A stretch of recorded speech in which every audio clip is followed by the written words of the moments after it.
Ladies and gentlemen, welcome to the Above the Bar podcast, where each week we belly up to the bar with a new guest, find out what they do, who they are, and what makes them great. So sit back, relax, and enjoy.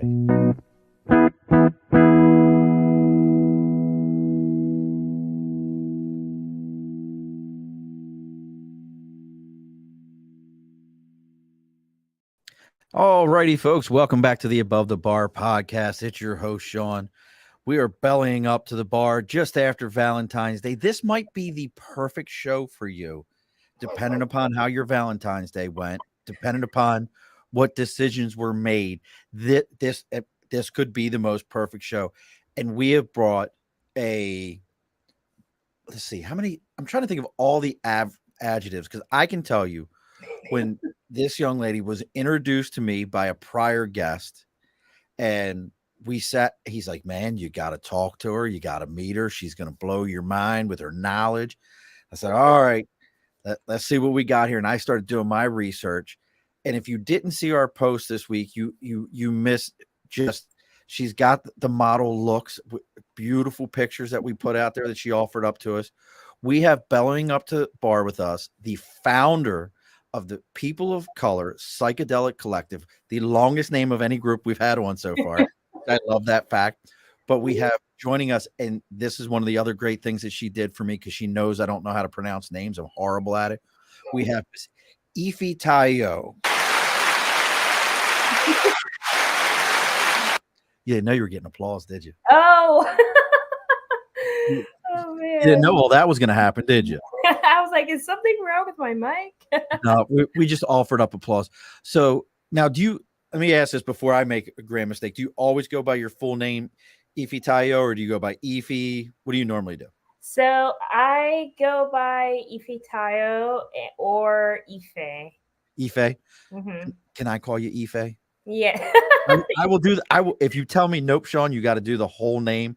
I promise you, I will do the whole name. But I'm asking. You can call me Ife. All right, Ife. I will call you Ife. So welcome to joining us tonight. And again, she is the founder of the People of Color Psychedelic Collective. So thank you so much for being here. This is a topic, that really is getting some legs under it as we see, the legalization of recreational marijuana. We're finally starting to see more people talking about how psychedelics can be used in this way. Yeah. So we're going to get a little bit of this house cleaning done, folks. If you're just finding us through Ife, I told you, I try. But if you're finding us through her group, please make sure you give us a like and a follow. If you're finding her through us, make sure you go and you check out their Facebook page, which is People of Color Psychedelic Collective. The Instagram goes by the same name. And here in a moment, I'm already forgetting myself. We've got their website, which is www.pocpc.com, and you can get all the information there. But maybe you're part of one of those groups. Maybe you've got something that you want people to know about. Maybe you've got your own podcast, something else going on that you're saying to yourself, hey, we want to get more people to know what we've got going on. You can reach out to us on Facebook, LinkedIn, YouTube, Twitter, Twitch, TikTok, Instagram. It's all at the Above the Bar podcast. Even our email is the Above the Bar podcast @gmail.com. Drop me a line. Let me know what you got going on. I will then give you the address where to send all this stuff to, and we'll go ahead and get you up here on the big board for sticker and a cause. It's a little bit of free advertisement for everybody.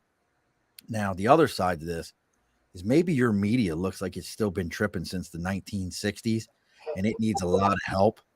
And it's looking for it had too much orange juice with its LSD, and Ife's making faces like these things happen, but maybe it needs a little bit. Well, you need to reach out to Media by Dibs. That's DIBS. You can find Dibs on Facebook, and you can find him on Instagram at Media by Dibs. And if you look him up on LinkedIn, it's Andrew Dibble, Dibble. If you tell him you're there to belly up to the bar, he's going to give you a 10% discount and a free consultation. That's Media by Dibs. All right. Now, Ife, We're all open. The bar's ready to go. Are you excited? Now you had your liqueur. You got a Cheers. little liqueur tonight. I got Yeah. she's got Cheers. her liqueur. I got my bourbon. We're ready to go. So I got to start with this question. Mm-hmm. Where did I don't know if let's not go with where did. What made you say, "Hey, this is the route that I'm going to go. I'm going to go ahead and put this out, and I'm going to start researching psychedelics to assist with mental health." Where did that even begin for you?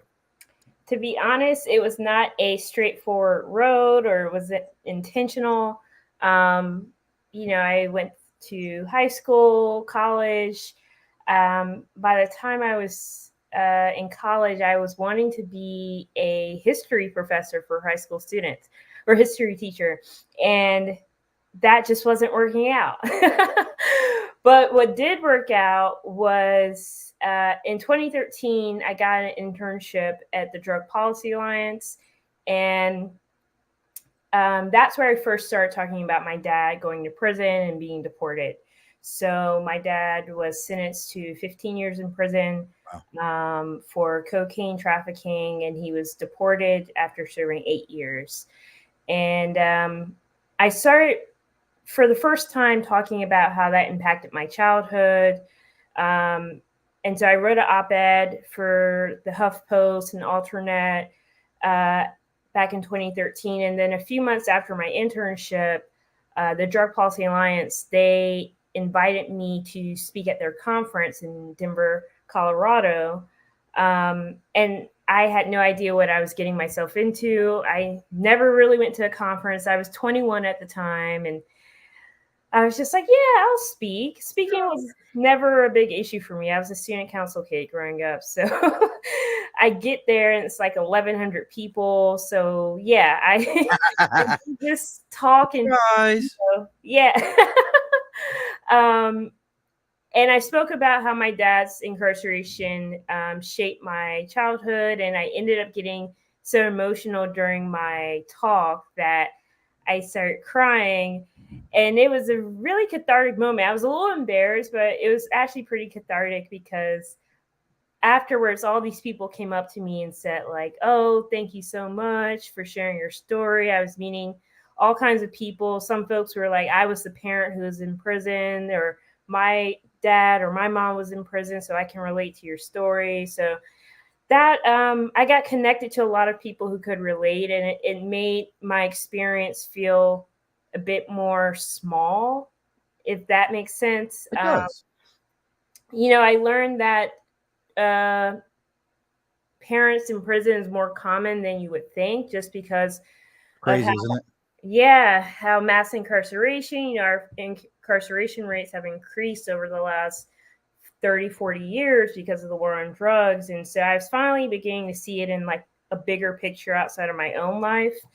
And at that same conference, I went to a panel on end of life treatment and psychedelics. And so this is my first time ever hearing about psychedelics in a therapeutic research sense. Really? I knew about, counterculture of the 60s, and my friends in college at that point were doing Molly. So I knew about that Right.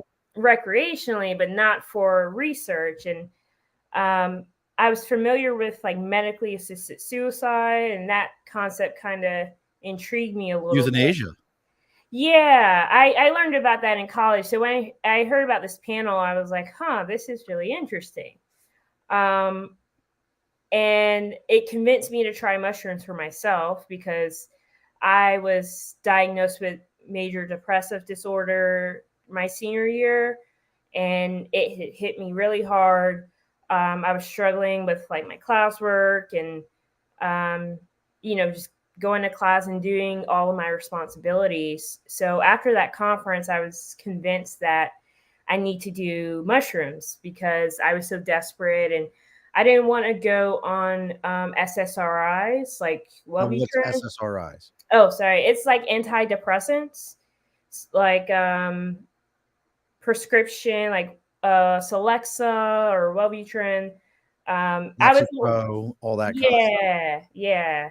So I was a little hesitant about that. And so I went back to college after the conference and I was asking my friends, like, how do I do mushrooms? How much should I do? Where should I do it? Give me the whole rundown. And they were like, okay, mushrooms taste gross. That's what Do it. everyone says. I've never had them, but I've always said that. They taste like what they grow on. Yeah. Yeah. Very earthy, very chewy. Take an eighth. They told me to take an eighth and go in nature or something like that. So I did. And I love how, like, so these are my friends. They were doing Molly. I was like, how about shrooms? They were like, do an eighth and go walk through the forest. You'll love it. Fucking birds and trees are gonna start talking to you. and that's exactly what happened. The birds and trees started talking to me. Oh, that's so great. Yeah. It was a really it really changed my trajectory in life, obviously, because I never would have considered working in psychedelics really. So after I graduated, about a year later, I started working at MAPS, which is the Multidisciplinary Association for Psychedelic Studies. Longer than my organization's name. I don't know. You're gonna have to map that one out. No pun intended. Oh man. So now you're working for MAPS. Do you still work for them today? No, so I only worked for MAPS for about 8 months. It wasn't a good fit for me, though I had a lot of cool, interesting experiences. Um, there was there was some struggle there. I was the only Black person there. I was the only person of color. So at that time, when they were talking about like MDMA assisted psychotherapy for people with PTSD, I was like, okay, this sounds cool. But when they were looking at the research participant numbers, there weren't a lot of Black people. There's no diversity in the market. Yeah, they were like, I recall one presentation saying like 90% white. So that was Are we like, that sad? Are my people that sad? Like we're in that spot. Like we're that bad off. Good Lord. yeah. Thankfully, I know they've improved a lot since 2015, but yeah, they've come along. It's been a long time. So I ended up leaving and moving back east to New York and working at the Drug Policy Alliance full time. I ended up working there for 5 years. And POC Psychedelic Collective was like a side project of mine. I wrote a piece for this psychedelic magazine called Symposia. The piece is called "Why the Psychedelic Community is So White," and I love this because I agree with you because I think that most of us consider, let's call it what it is, that psychedelics are a white male drug. Would you agree with that? That's people kind of categorize it. Yeah. People categorize it as like a white man drug or stuff that white people do. Right. And I was finding that in a lot of events and panels I was attending, there were people who were trying to talk about race, but were afraid to talk about it directly. And it was really awkward. So I'm like, boom, let's just lay it all out here. And then I started connecting with other folks who had the same concerns as me in the space. And we started having informal Zoom calls. And that's basically how the collective was born, was having Zoom calls monthly and then doing projects together and then incorporating fundraising, that whole thing. And yeah, so we've been doing that since 2017. Oh wow. Yeah. Now what is your goal with, and folks, if you want to get more, we're going to get as much as we can out today, but if you're interested in more, you can always go to www.pocpc.com, and I promise you FA will get you everything you need. But what is your goal with the POC?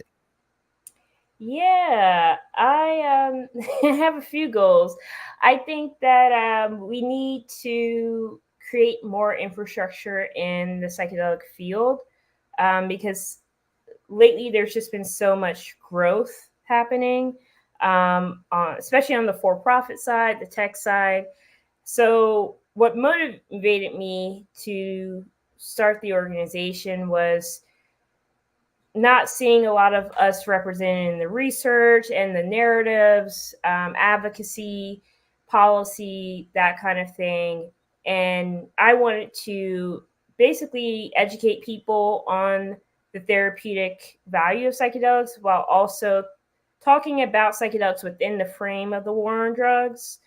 Um, and also create community, create spaces. So we would do events, conferences, retreats. We've done all those in the past.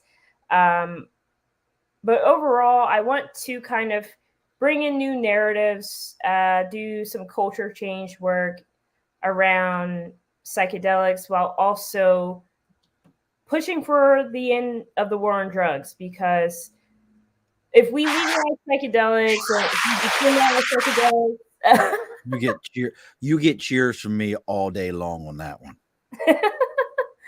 Thank you. I keep going. We'll talk about that in a minute. I'm so Okay. anti-war on drugs. You have no idea. Yeah, well, it's very wasteful, and what's happening now is like this kind of fractured ending. You know, we have cannabis legalization in a lot of states, over 20 states in the U.S. now, but federally it's still not legal. So it's like this weird loophole dance that we're doing in when it comes to drug policy reform. And we could just say, let's decriminalize all drugs, period, federally. We could legalize and regulate drugs. Like, why are we still locking people up for drugs?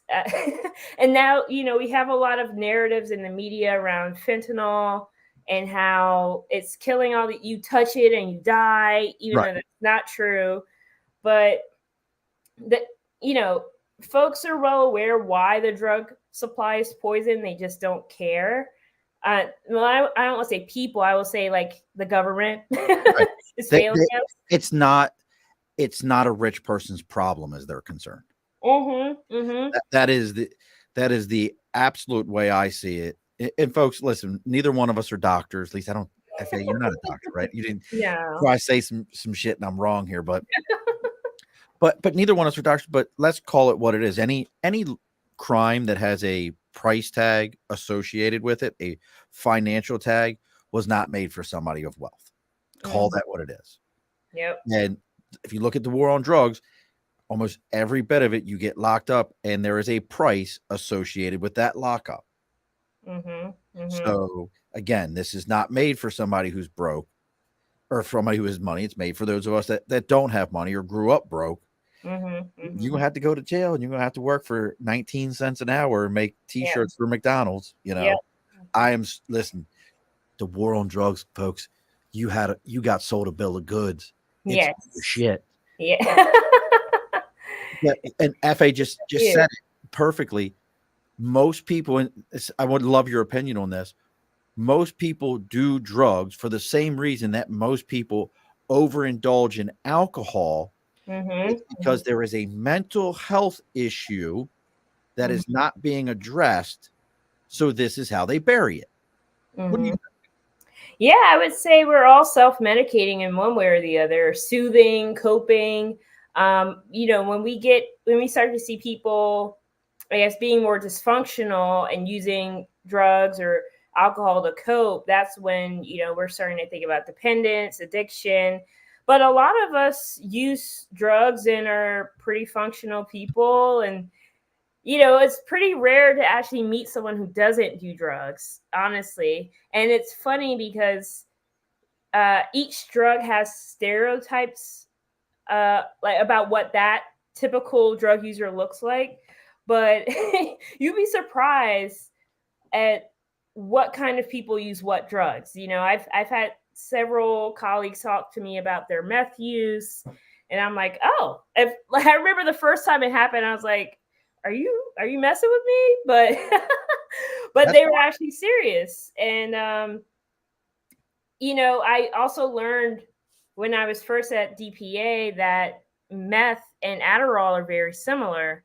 I learned that from Dr. Carl Hart's book, High Price, and it made sense, So we're all pretty much drug users. I used to work at like fast casual places like Panera when I was in high school, and seeing people who drank coffee not get their coffee, oh man, they're ready to flip the store over.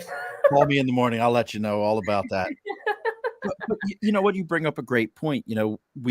We stereotype these things. We place an image of what that person looks like. I promise you, everybody who listens to this, when you said meth user, they saw a trailer park. They saw, somebody who had 4 teeth, 2 of which are in their pocket. That was the image that came to mind to them. I mean, to the point that, we had to pick up some real Sudafed recently, like legit Sudafed, and you have to show your driver's license now. Oh, really? Oh yeah, because it's behind the pharmacy counter. Oh man. Here's my driver's license. Can I please have a box of Sudafed so I can deal with my allergies?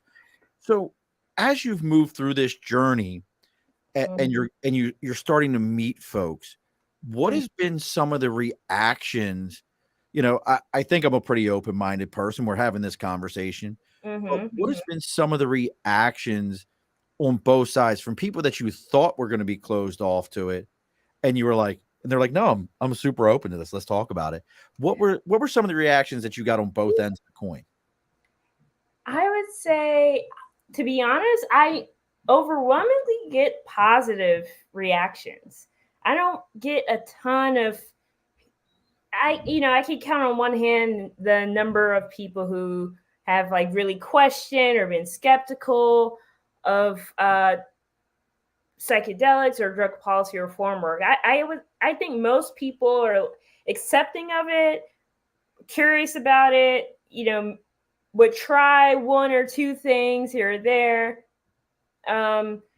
There are some people I know who like, I'll try anything. Like, oh, are other people doing it? Okay, I'll do it too. Some mushroom crack. Let's smoke mushroom crack. I don't care. That's like, you're giving me ideas. I'm coming up with. I'm all over the place.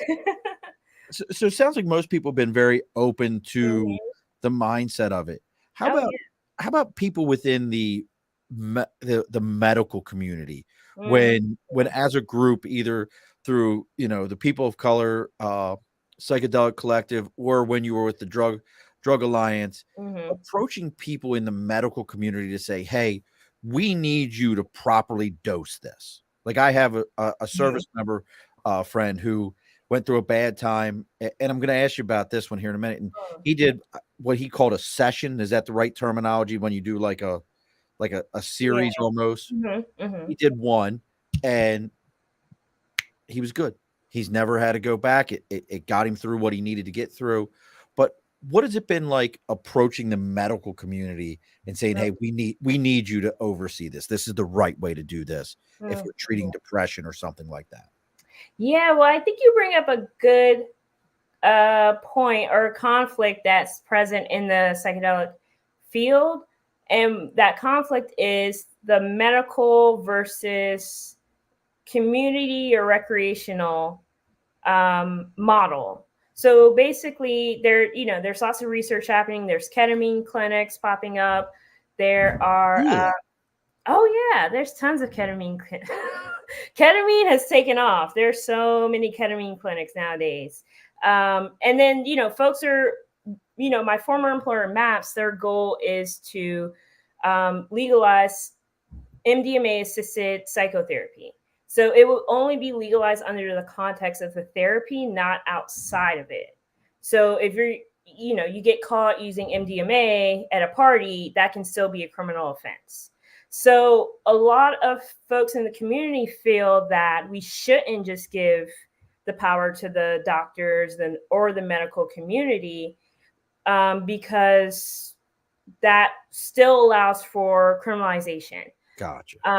And then there's also the history of the medical community and drugs. A lot of doctors medical professionals are known for discriminating against drug users, for reporting parents if they, fail a drug test or under the suspicion of using drugs.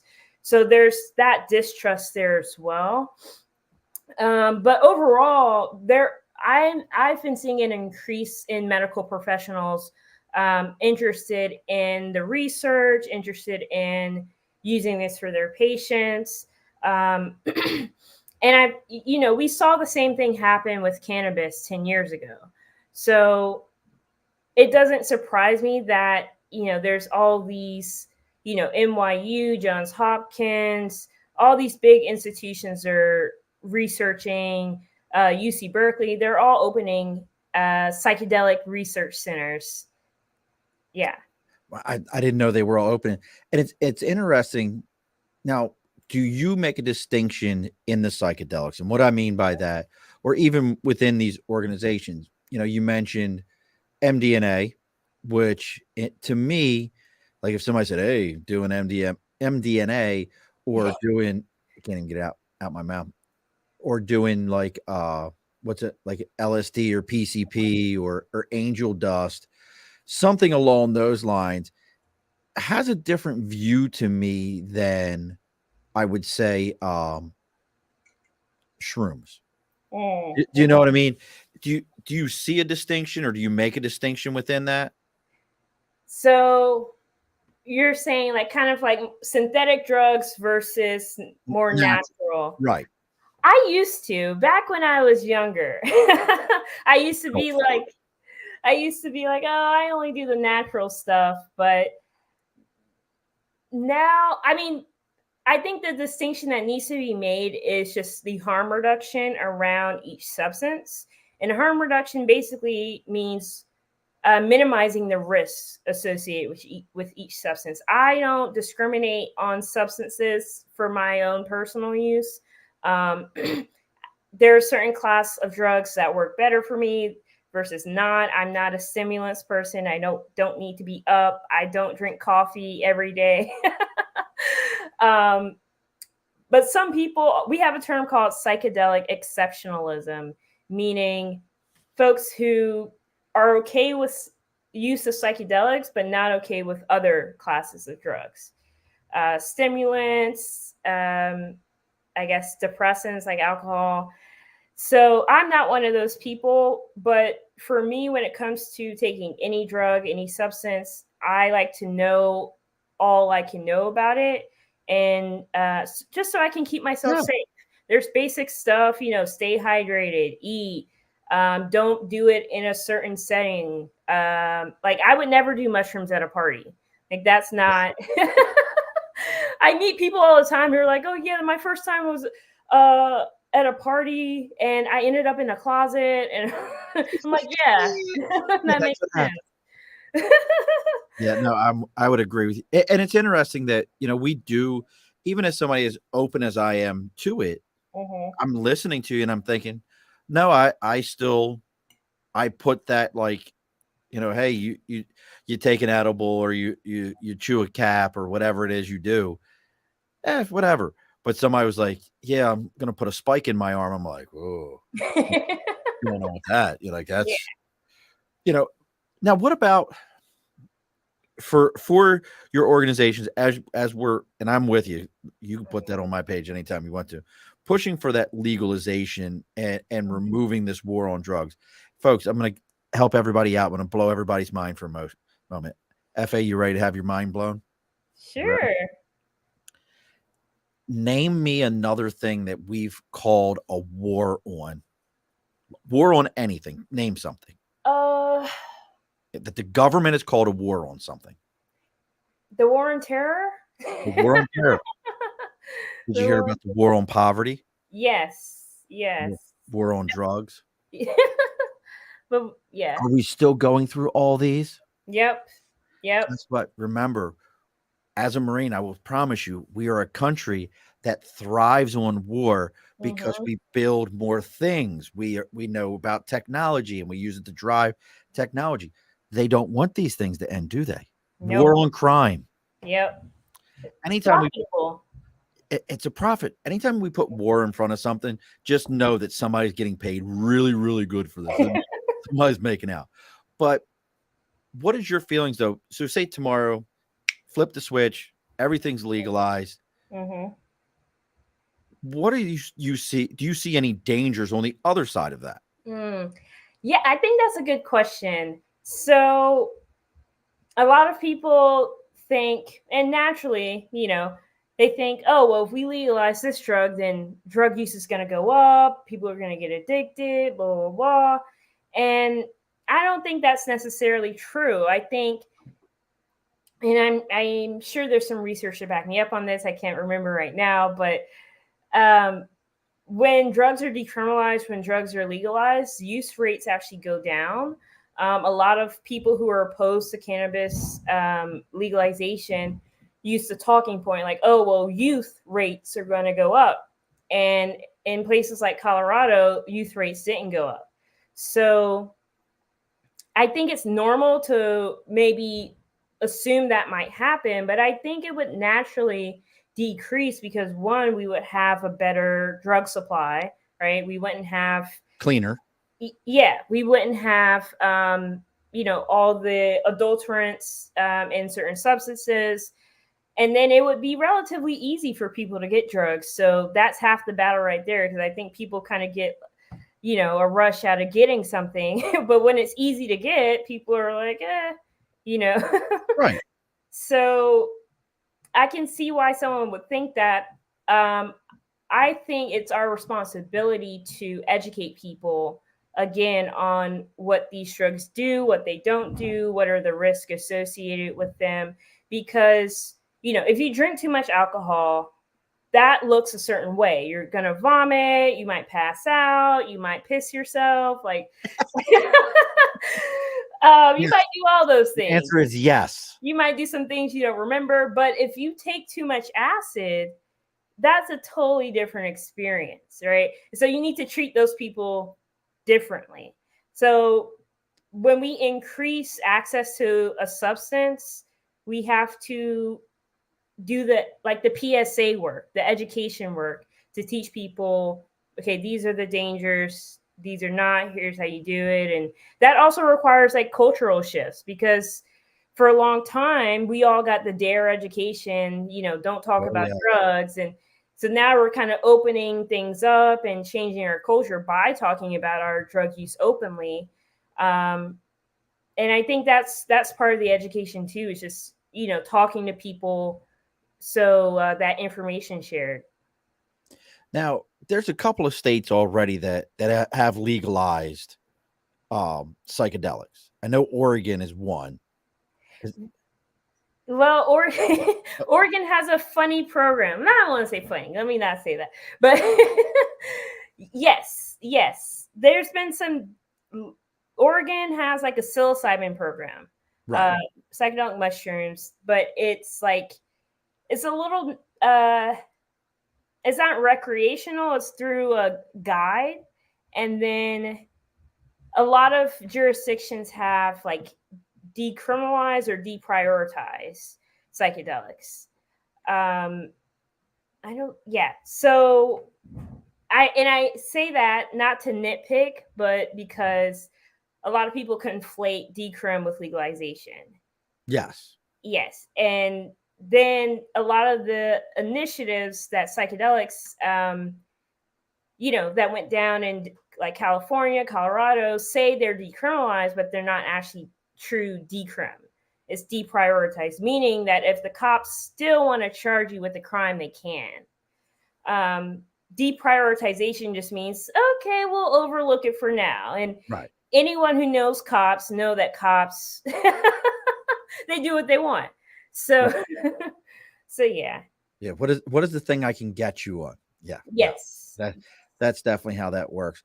But that kind of feeds into my next question, and it's just staying with the psilocybin for a second, because that's what I know where people have been treated for different things. I didn't know so much about the MDMA as far as the treatment. You see, I got it right this time.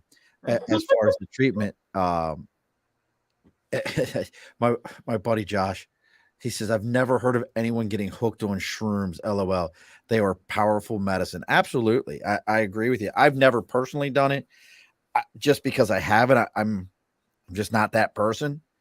And I don't hold it against anyone. But when someone is being treated, and help me to understand, because I've talked to people who have that micro dosing, they're not tripping and seeing like, the wall coming in and out. It's done at such a micro level. Yeah. Am I understanding that right? Yeah. Yeah. I would say the effects are way more subtle than doing a full dose. Yeah. I would say, your tolerance depends on how much you should take. So for some people, they can feel something on 1 or 2 grams. Some people I know, they have to take 5 to 7 grams to feel, or yeah. So it's interesting, and what John is saying in the comments, a lot of people think, but I actually know some folks who do get hooked on shrooms and acid, but not, it's not, I'm not saying that out of judgment. But it's not hooked like we think of the word. It's not, it doesn't, yeah, a lot of times addiction doesn't look like what we think. It's just, we stereotype it to Hollywood. Hollywood has told us that addiction looks like Chris Rock in what was that movie from? God, I can't think of the name of the movie where he played the junkie with Wesley Snipes, and God, it's an old movie too. I can't think of it, but it was like one of his early movies, and he plays the junkie, and he's like smoking crack as the building's burning down around him. New Jack City. New Jack City. Thank you. Yeah. But that's our mindset is either that or colors. That's where we develop these mindsets of this is what somebody hooked looks like. So if you see that person, they're just hooked. They don't see it any other way. Yeah. And the thing about addiction is that people they're not addicted to these drugs because it just tastes so good, it feels so good. This is their way of medicating. This is their way of coping with whatever pain, trauma, dysfunction that they have going on. It just, it looks differently for everyone. And some people can mask it, some people can't. But most people who use drugs don't actually get addicted. That's also something that a lot of folks don't realize, is that most people can use drugs and not get addicted. But when you look at it from more of a trauma perspective, okay, you take person A who, well-adjusted, has a loving community support system, has a job, has stable housing, versus person B who has a shaky job, a low-paying job, okay housing, not a lot of people in their lives. If you both give them heroin, who's going to get addicted? Person A or right? Right. So people are coping the best way they can, and given how expensive healthcare can be in this country, mental health care, it's hard for folks to find a therapist or support groups. People stigmatize those things also. Yeah, that's true too. Pizza my addiction. Nate's on here, folks. Nate says pizza his addiction. Not anymore, bro. You're down to 275, my man. You told me that the other day. So let me give this to Nate real quick. He's down. My man's getting down there. He still can't pick anybody in fantasy football. He can't beat me, but we'll get there. But you know what? I want to stay where we're talking about. So using the psychedelics, if we legalize this, and you kind of brought it up that there's studies that already show that in places where these things have become legalized and they've become decriminalized, and I've got a little bit of inside information why marijuana still is not, why marijuana still is not legalized on a federal level, right? Why? Because they can't test it you can't test it like you can alcohol right away. So interesting. FRA and the TSA and all the transportation people say that, well, give us something that we can test somebody when we pull them over, or a train conductor or something like that. give us something we can test them right away. And it's always, yep. Once they can do that, they say they'll legalize it. That is that is what they will tell you at that higher levels is we haven't for that reason. And it's an interesting one, hey, Yeah. if I would really like them to be able to test if my pilot is high as a kite before he gets on there, we can give him a breathalyzer, but we know they weren't doing that either. But That's so interesting. but That's interesting. but as far as what do you think you would like to see happen, or what is the POC PC hoping to see happen if tomorrow they did decriminalize it? Because we're talking billions of dollars across the. So I mean, in my mind, decriminalizing is great, but billions of dollars that no longer needs to be spent on law enforcement, communities that it's a horrible thing to say it this way, but communities that live off of that drug money. I grew up in East Baltimore. Trust me, communities that live off of that drug money. How do would you expect them to now? Because we ain't getting it back in taxes. They ain't giving it back. They've already got it. So how is the POCPC? And if you want to know more, folks, again, www.pocpc.com. See what we've got going on here and what FA's got going. But how do you want to see as an organization that money distributed? That's a great question. I think that we should reinvest into the communities that we took from. All the communities who lost people to mass incarceration, like mine with my father, should have reinvestment money put back into it. And, that can be everything from infrastructure, schools, business classes on how to get in the industry, helping people get jobs in the industry as well. But I think a lot of people like to skip that step and just say like, oh, let's just legalize it. Forget about all the people we locked up for weed. Forget about all the people we locked up for 20, 30, 40 years for drugs. And let's just move on with it and make this money. But we have to repair the harm that has happened. So many people's lives have been affected by the war on drugs.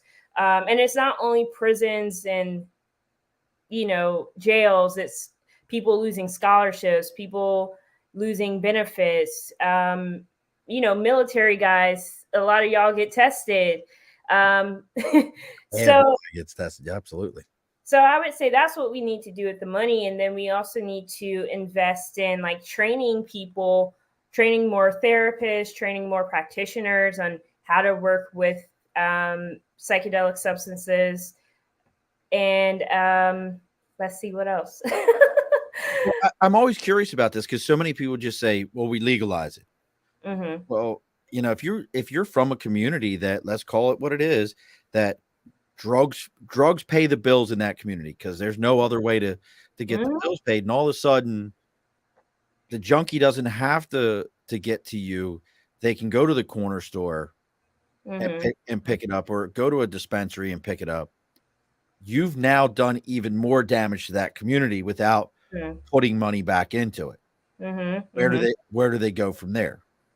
That's a good question. I think that has come up with cannabis legalization, with the dispensaries. People saying dispensaries look like the Apple Store. Some of them do. A lot of people will actually stay loyal to their street dealers, street pharmacists. Yeah, street pharmacists, instead of going to the dispensary or the corner store, because sometimes the prices stay better.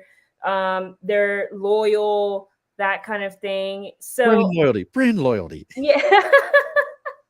So I think that it, like, you bring up a good point. It could hurt some of the folks who've been on the underground for a long time, but I think that is a reason to bring those people in first and foremost. If you've been selling drugs for 10, 20 years, you need to be at the table talking about equity and policy and implementation. I think it's important because those people have the life experience and they know what the streets are saying. We The did it with politicians. bootleggers. We did it with bootleggers Mhm, after mhm, the end of Prohibition. And Nate brings up a point. Hurt Ricky Williams. Absolutely hurt Ricky Williams. Phenomenal NFL star who, because of using marijuana to cope, he was hurt from this. mhm, mhm. He was damaged. God, he went bounced from team to team, and he just want to smoke a little. And it did him damage, and now the NFL's like, who cares? Who gives a Yeah, shit? So yeah. we're gonna get right. We got to close the lights up on the bar here soon, and this is such an interesting topic. You know, when we think about this, moving forward, what are some of the things that people can do if they feel strongly about psychedelics and the use of psychedelics for mental health and the treatment of mental health issues? What are some of the things they can do in their communities to help push this narrative? Well, I think the first step is to get educated. There's groups like mine you can follow. There are, groups that do nightlife work, policy work, community work. So you can, I would say, search, your city. Say, for example, if you live in Baltimore Psychedelic Society. There's groups out there who are, having integration circles, having events, having talks. Get to know people who have been doing this for a while and learn from them. And then, of course, there's different actions you can take in terms of organizing. If you are involved in like your city's politics, you can start to push for new laws to be made to decriminalize drugs in the drug war. Um, yeah, there's so much you can do. I would just say tap in where you are in your community and see what's already going down. And I'm going to fix myself because I keep jacking this up. Ife, I keep, and Ife knows that. And I warned her, I said, it's nothing personal. I'm so bad with names and it's a personal, I barely read most days. So, but Ife brings up a great point. Go out and be, we all want to say, oh, these are horrible things, but let me go watch it. Let me binge the new season of whatever on Netflix. Don't tell me you don't have time. If you can tell me that you ran through the last season of Stranger Things in one night, please don't tell me you don't have time. Please don't give me that.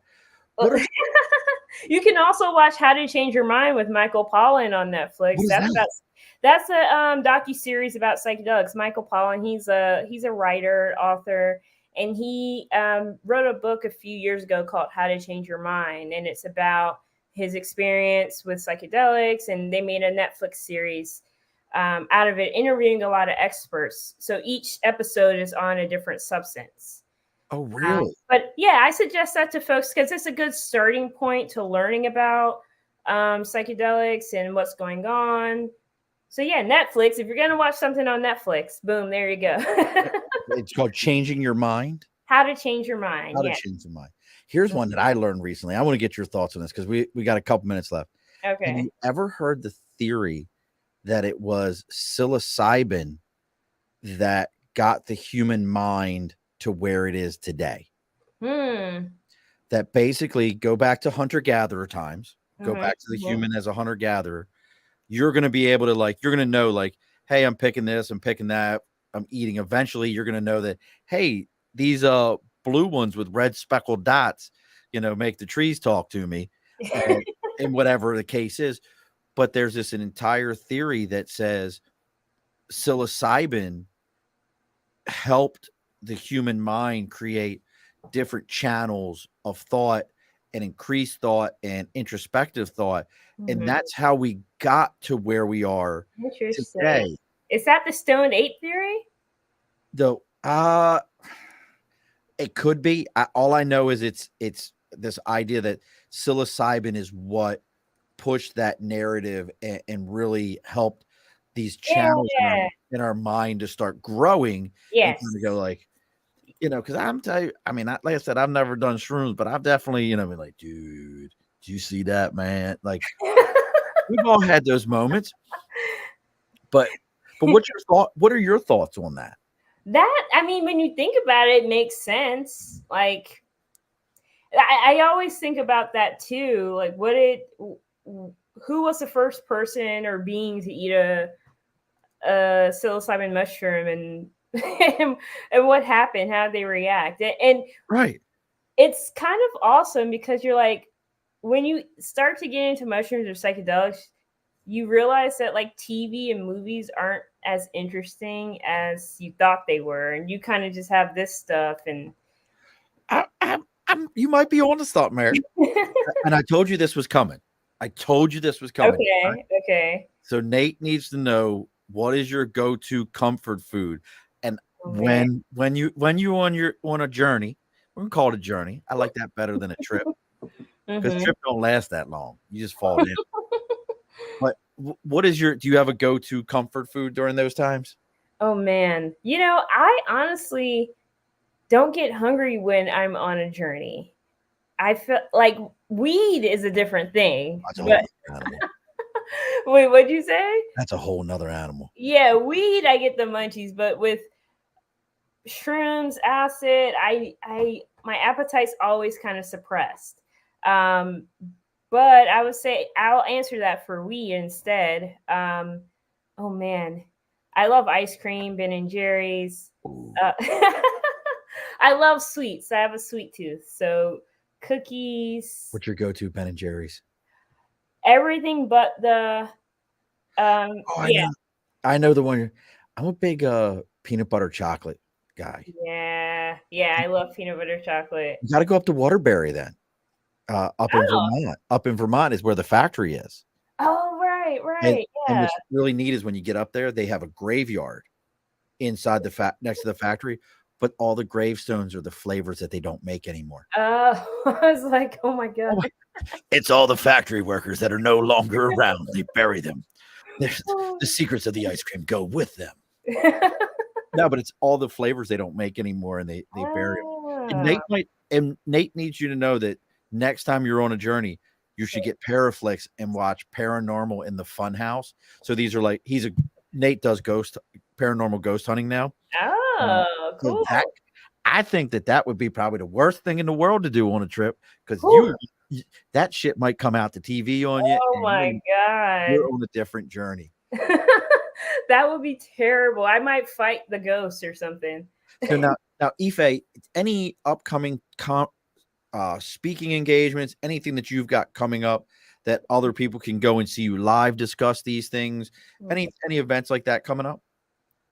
Let's see. I'm going to be doing an event in about 2 weeks with the Deep Play Institute called the Existential Playground. No. What is that about? Philosophical. Very. It's basically adult play, but not in a sexual way. I was about to say, wait. Not one of those parties. That's a hard left right there. No. So I'm going to be talking about consciousness and altered states. And then we haven't set the date on our next talk, but we're going to be doing a discussion on grassroots movement, creating nonprofits in the psychedelic field. And we can find all that on POCPC.com. Yes. And John says he 100% learned some new information tonight. Thank you both for this great discussion. As a veteran and someone who has experienced psychedelic benefits, thanks for spreading awareness. Very informative, pretty fun. I try, John, I am a fun guy. You are a fun guy. Ife's way more interesting than I am. I just ask a lot of questions.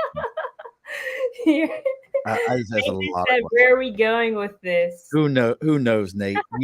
Nate, you've been with me since the Jump Street, brother. You know I ain't going nowhere at all. We're gonna do an episode with y'all on shrooms, and oh God, that could be. I don't even know what that would look like. Like I would have to be the guy. Like, you would have to give me like half a cap. and just be like, all right, 2 hours into this, how are you feeling? And I would probably be like, my big toe is talking to me right now. I'm so not a good drug user in any way, shape, or form. It's good to know that about yourself, you know. I know that about me. I'm definitely seriously, John. You could watch that. I mean, everyone would watch that one. Bring the one guy back on. But yeah, it's just something I know about me. So we've got all these things. What if somebody wanted to donate? We hear about all these grassroots movements. We hear about all these things. You're not, it's not free. It's not easy. Let's call it what it is. Money talks, bullshit walks. Yeah. Any place that they could donate if they were interested in that? Yes, you can go on our website, www.pocpc.org, and then you can, at the top menu, you'll see the donate button, and you can donate through there. It is 501c3, so tax deductible. Woohoo! Yay! Y'all didn't know your drugs were tax deductible. You know you can get a tax write-off for your drugs. Y'all didn't know that. Yes. Y'all didn't know. So again, POCPC. It's a mouthful. Yeah. Like I am in the challenge mode tonight, and I only had like a glass and a half of bourbon. I am in the challenge mode tonight. I do not know what's going on. Well, look, folks, let me get this for myself. If you found us through Ife, make sure you give us a 5-star on our whatever platform you're watching this on. If you're watching the live video, make sure you give us a 5-star rating on Facebook, on the Above the Bar podcast channel. If you're listening to the audio the next day, make sure you get on whatever platform, whether it be Apple, whether it be Spotify, Podbean, whatever it is. Give that 5-star rating. It might sound like you're watching a kid's show where they're like and subscribe. Listen to me. It makes a difference. Nobody hears about Ife's message unless you like and subscribe. The algorithm drives that. Yeah. We can talk about this all day long, but the algorithm drives it. So you've got to get on there. You've got to give a message. You've got to write a comment. That's what drives this. That's how other people see it. That's how other people know if these things matter to you and make your life better. That's how they know about it. It's pretty damn simple. You can't stand in a closet and shout at the wall and expect anyone to hear you. So you got to get out there and do those things. Also, if you've got somebody that you think would be a great guest for us, I throw this out to everyone. Make sure you reach out to us. Facebook, LinkedIn, YouTube, Twitter, Twitch, TikTok, Instagram, even the email. It's all at the Above the Bar podcast. Even our email is at Gmail. Send me a message. Make a connection. We'll talk to those folks. If you've got somebody that you think would be a worthwhile guest. And again, make sure you're going on to www.pocpc.org, finding out what Ife's got going on, finding out how you can be a supporter. Maybe she'll teach you how to start a grassroots movement in your own community so that you can be like, you could have the POCPC of Western Maryland, Nate. It could be you. You'd be the POPC of Western Maryland. So now, because this is how every show has to go, and don't log off on me right after because I got to talk to you for half a second there. Okay. So, what's Nate got for us? It goes south when you book paranormal. Look, we know that what happens when I book I can't. Whenever I book somebody paranormal on my show, Ife, and you're not paranormal, but if it's like talking about ghosts, my shit glitches out. My lights break. Like things actually happen. It's what? I don't need drugs. Like all of a sudden, like my audio will be like, I'm like, I've got 5 bars and everything's great. Shit just wow. Yeah, they don't like it when I talk about them. They don't. Like it. So one of the rules of our show is the guest always gets the final word. So Ife, what is the final word for tonight? The final word for tonight is the final word for the final word for tonight is research your drugs. Alrighty, folks. This has been an Earplug Podcast presentation. found on earplugpodcast.com, iTunes, SoundCloud, and wherever your favorite podcasts are found.